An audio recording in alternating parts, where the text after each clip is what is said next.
Welcome to exam सहपाठी। आज के इस वीडियो में हम लोग यूपी ट्रिपल एससी पेट के हिस्ट्री के सिलेबस के क्रम में अपना टॉपिक कर रहे हैं सल्तनत काल, और इसका हमारा दूसरा वीडियो है। इसका पहले जो है वीडियो में हम लोग 20 क्वेश्चन कर चुके हैं, ये हमारा दूसरे वीडियो में है। इसमें हम 20 क्वेश्चन और करेंगे। अगर आप यहाँ पे पहली बार आए हैं तो यूट्यूब पे हमें सब्सक्राइब कर सकते हैं। इसके अलावा टेलीग्राम, इंस्टाग्राम और फेसबुक पर भी आप हमें फॉलो कर सकते हैं। तो आइए सबसे पहले देखते हैं पहला क्वेश्चन कौन सा है। भारत में तुगलक वंश का संस्थापक कौन था? तो तुगलक वंश का संस्थापक कौन था? तो इसका जो सही आंसर हो जाएगा वो हो जाएगा आपका गयासुद्दीन तुगलक। ठीक है ना। गयासुद्दीन तुगलक को जो है एक और नाम से जाना जाता था। क्या नाम था इसका? गाजी मलिक। तो आप दोनों नाम याद रखेंगे, कोई भी नाम आपको एग्जाम में मिल सकता है। गाजी मलिक या फिर गयासुद्दीन तुगलक, इसने जो है तुगलक वंश की स्थापना करी थी, और यही जो है तुगलक वंश का प्रथम शासक भी था। ओके, नेक्स्ट हमारा है क्वेश्चन नंबर 2। भारत में सर्वप्रथम सांकेतिक मुद्रा का प्रचलन किसने किया था? तो सांकेतिक मुद्रा यानी कि पहले चांदी की मुद्रा चलती थी, ठीक है ना। तो चांदी की मुद्रे के स्थान पर इसने जो है तांबे के मुद्रे चलाए थे। ठीक है, जो आपकी चांदी की मुद्रा चलती थी उसके स्थान पर तांबे के मुद्रा चलाया गया था। किसके द्वारा? तो ये चलाया गया था मोहम्मद बिन तुगलक के द्वारा। ठीक है ना। तो सांकेतिक मुद्रा का प्रचलन किसने किया? तो ये किया था मोहम्मद बिन तुगलक ने। इसने चांदी के सिक्के के स्थान पर तांबे के सिक्के का जो है प्रतीक मुद्रा के रूप में प्रचलन किया था। क्वेश्चन नंबर 3 है हमारा, मोहम्मद बिन तुगलक अपनी राजधानी दिल्ली से कहाँ ले गया? तो दिल्ली से जो है इसने अपनी राजधानी स्थानांतरित कहाँ की थी? तो दिल्ली से स्थानांतरित की थी देवगिरी यानी कि दौलताबाद में। लेकिन फिर वापस ये पुनः जो है दौलताबाद से कहाँ पे वापस आ गया? फिर दौलताबाद से ये दिल्ली जो है फिर वापस चला गया। ठीक है ना। तो अपनी राजधानी को दिल्ली से कहाँ ले गया था ये मोहम्मद बिन तुगलक? तो ये ले गया था दौलताबाद, या फिर इसी का नाम जो है पहले क्या था? देवगिरी था। ठीक, तो और कब किया था? 1326-27 ईस्वी में मोहम्मद बिन तुगलक ने अपनी राजधानी दिल्ली से कहाँ पे? दौलताबाद ले गया था। ठीक है ना। दीवाने कोही का संबंध किस क्षेत्र से था? तो दीवाने कोही क्या था? तो दीवाने कोही का संबंध भी आपके मोहम्मद बिन तुगलक से ही है। याद रखना, जो अभी आपने मोहम्मद बिन तुगलक जो राजा था उसी से संबंधित था आपका दीवाने कोही। एक विभाग था, और ये विभाग संबंधित था कृषि से। ठीक है ना। तो एक कृषि विभाग की स्थापना करी थी किसने? मोहम्मद बिन तुगलक ने। ठीक, तो याद रखना ये आपके कृषि से संबंधित है दीवाने कोही विभाग। तो मोहम्मद बिन तुगलक ने कृषि की उन्नति के लिए दीवाने कोही नामक एक विभाग की स्थापना की थी, और इस विभाग के द्वारा जो ऋण दिया जाता था उसे सोनधर या तकवी ऋण कहा जाता था। तो जो आपका डिस्क्रिप्शन है उसको भी आप ध्यान से देखेंगे। ठीक है, डिस्क्रिप्शन भी आपका इंपॉर्टेंट है। तो इसमें आपका दीवाने कोही विभाग और सोनधर या फिर तकवी ऋण, ये दोनों आपके इंपॉर्टेंट है। ठीक, तो ये दोनों आप याद रखेंगे किससे संबंधित है? तो ये आपके मोहम्मद बिन तुगलक से संबंधित है। इब्न बतूता की पुस्तक रेहला में किसके शासनकाल का वर्णन है? तो सबसे पहले तो आपको याद रखना है क्या कि इब्न बतूता की पुस्तक का क्या नाम है? तो वो नाम है आपका रेहला। ठीक है ना। तो रेहला जो है इब्न बतूता की पुस्तक है, और इसमें किसके शासनकाल के यानी कि किस राजा के शासनकाल का वर्णन है? तो मोहम्मद बिन तुगलक के शासनकाल में जो है इब्न बतूता आया था भारत में। ठीक है ना। और इसने अपनी पुस्तक रेहला लिखी थी जिसमें मोहम्मद बिन तुगलक के ही समय का जो है वर्णन किया गया है। ठीक है, तो ये देखिए यहाँ पे कुछ डिस्क्रिप्शन में आपको जानकारी है, ये भी आप याद रखेंगे। इब्न बतूता ये कहाँ का निवासी था, ये भी आपसे पूछा जाता है। तो ये मोरक्को, और मोरक्को कहाँ पे? अफ्रीका महाद्वीप में है। ठीक है ना।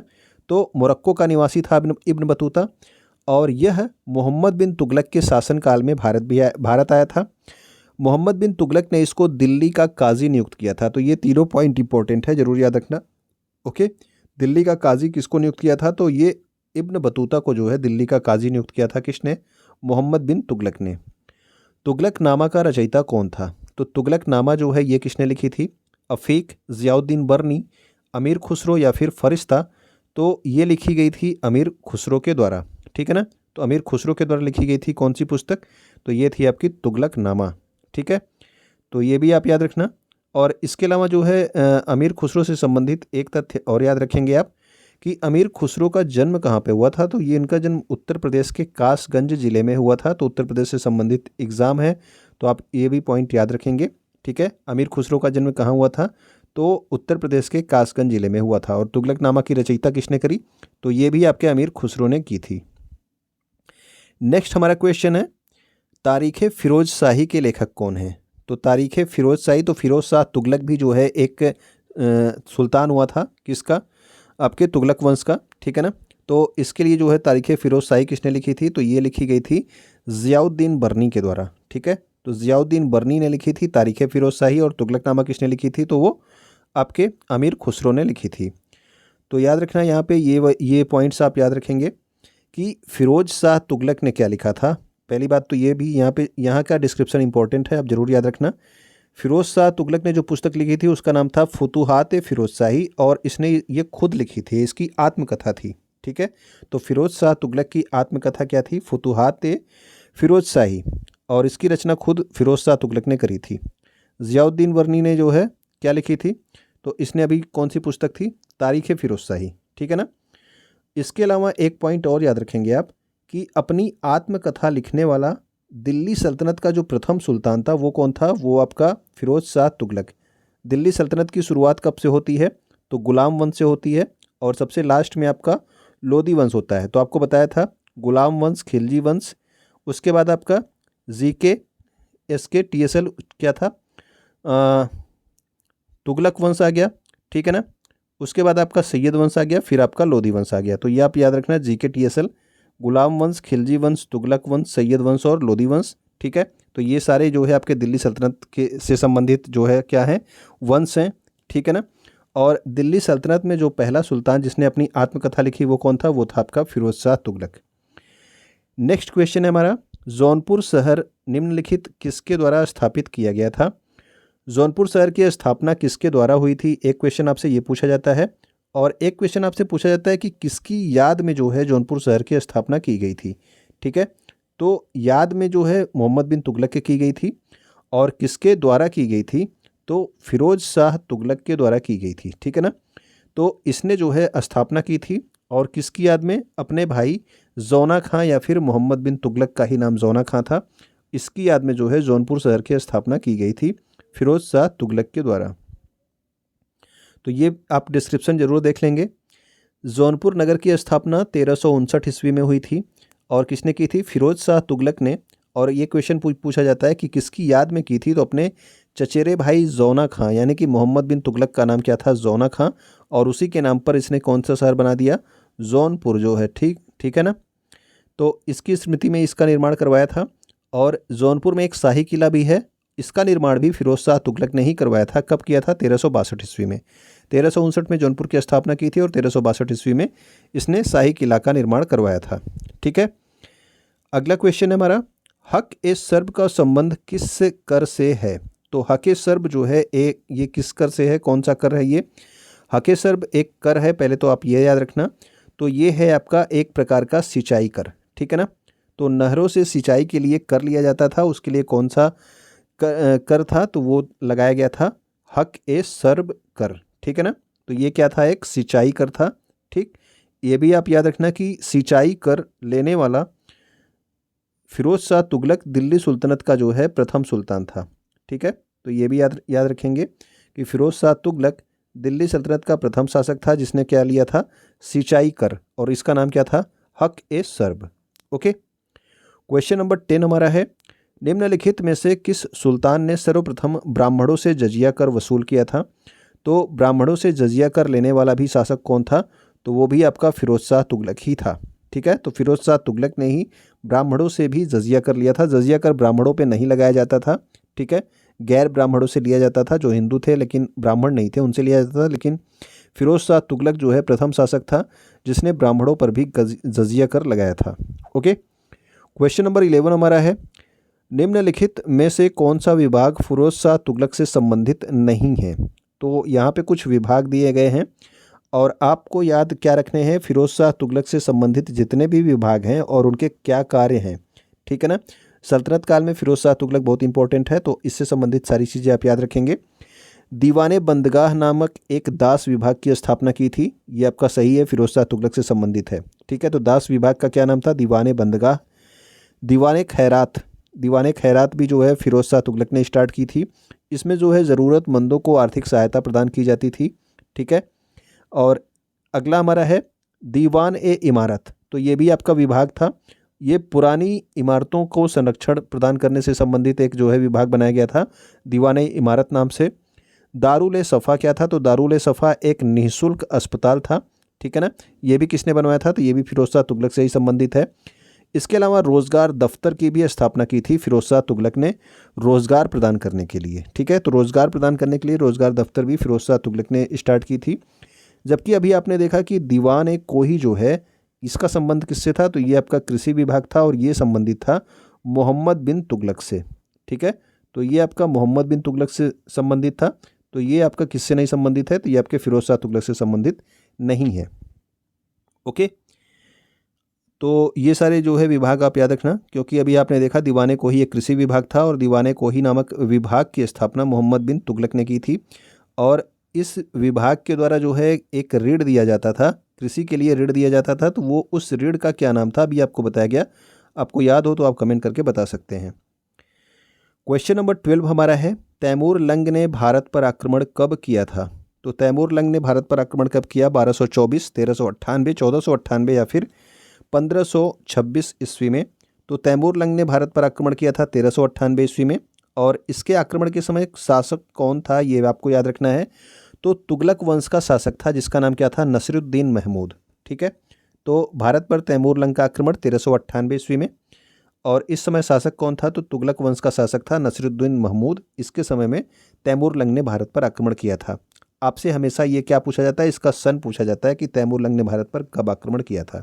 ओके, नेक्स्ट हमारा है, दिल्ली सल्तनत के इतिहास में किस राजवंश ने सबसे लंबी अवधि तक शासन किया है?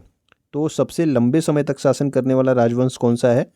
गुलाम वंश, खिलजी वंश, तुगलक वंश या फिर लोदी वंश? तो इसमें जो आपका तुगलक वंश है, ये सबसे लंबे समय तक शासन करने वाला, आपका सबसे लंबी अवधि तक, यानी कि सबसे लंबे समय तक शासन किया किसने? तो तुगलक वंश ने आपके शासन किया है सबसे लंबे समय तक। जबकि सबसे कम समय तक किसने शासन किया है? तो ये आपका है खिलजी वंश, ठीक है ना। तो सबसे कम समय अगर आपसे पूछा जाएगा तो सबसे कम समय तक खिलजी वंश, सबसे अधिक समय तक तुगलक वंश ने शासन किया है दिल्ली सल्तनत में। ये भी आप याद रखना, जब क्वेश्चन पढ़ा कीजिए तो दिल्ली सल्तनत यहाँ पे लिखा है। दिल्ली सल्तनत का मतलब गुलाम वंश, खिलजी वंश, उसके बाद आपका तुगलक वंश, फिर सैयद वंश और लोदी वंश। ये सारे वंश किस में आते हैं? ये आपके सल्तनत काल में आते हैं। ओके, तो याद रखना यहाँ पे मैंने जो है लिख दिया है कि किसने जो है कब से कब तक शासन किया है। तो ये आप याद रखना, तुगलक वंश का शासन कब से कब तक है? तो 1320 से 1412 तक है। गुलाम वंश ने 1206 से 1290 तक जो है शासन किया था। उसके बाद खिलजी वंश ने 1290 से 1320, लगभग ये केवल 30 वर्षों तक इन्होंने शासन किया था। इसीलिए आपको बताया गया कि खिलजी वंश का शासन जो है ये सबसे कम अवधि तक रहा, और सबसे अधिक अवधि तक किसने शासन किया? तो वो रहा आपका तुगलक वंश का शासन, ठीक है। नेक्स्ट हमारा है क्वेश्चन, सैयद वंश का संस्थापक कौन था? तो सैयद वंश से अधिकतर ज़्यादा क्वेश्चन आपसे बनते नहीं हैं, तो सैयद वंश में आप संस्थापक बस याद रखेंगे। तो वो कौन था? तो खिज्र खां जो है ये आपके सैयद वंश का संस्थापक था, ठीक है। तो सैयद वंश का संस्थापक खिज्र खां, 1414 ईस्वी में सैयद वंश की स्थापना की गई थी, ठीक। नेक्स्ट हमारा है, निम्नलिखित में से कौन दिल्ली सल्तनत का अंतिम वंश था? तो सबसे लास्ट में आपको क्या बताया गया? आपको स्टार्टिंग में जी यानी कि गुलाम वंश, फिर आपका खिलजी, फिर आपका तुगलक, फिर सैयद और फिर लोदी, ठीक है। तो सबसे लास्ट में कौन सा वंश आता है? तो वो आपका लोदी वंश आता है। तो ये आपका लोदी वंश जो है ये दिल्ली सल्तनत का सबसे अंतिम वंश था, ठीक है। और अंतिम शासक कौन था? तो अंतिम शासक भी आपका जो है अभी आपको लास्ट में बताया जाएगा, ठीक है ना। प्रथम शासक पहले आप देख लीजिए कि लोदी वंश की स्थापना किसने की थी। तो लोदी वंश की स्थापना की थी आपके बहलोल लोदी ने, ठीक है। दिल्ली सल्तनत का सबसे अंतिम वंश था आपका लोदी वंश, और इसकी स्थापना किसने की? बहलोल लोदी ने 1451 ईस्वी में। ये अफ़गान या पठान थे, ठीक है। इसके पहले सारे तुर्क आए थे, ये आपके अफ़गान या पठान थे। कौन? जो आपके लोदी वंश के शासक थे, ठीक है। बहलोल लोदी दिल्ली में प्रथम अफ़गान राज्य का संस्थापक था। ये भी आपसे पूछा जा सकता है कि दिल्ली सल्तनत में जो है आपका प्रथम अफ़गान राज्य का संस्थापक कौन था दिल्ली में?